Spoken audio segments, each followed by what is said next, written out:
दर्शन घ्या पटापटा. मोजराधानी तुमची सेवा करायची इच्छा आहे. आई तू चुकीच्या ठिकाणी आलीस. आम्ही शौक फरमावत नाही. आल्यासारखी खणओटी घे आणि जा.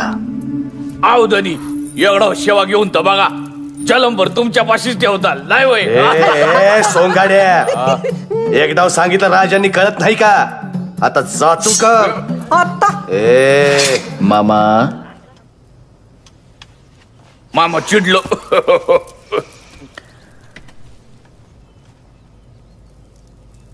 या सोंगाड्याचा खेळ आम्ही आधीही पाहिलाय. हा? आम्हाला मंजूर आहे तुमची सेवा. बहिर्जी जी राजा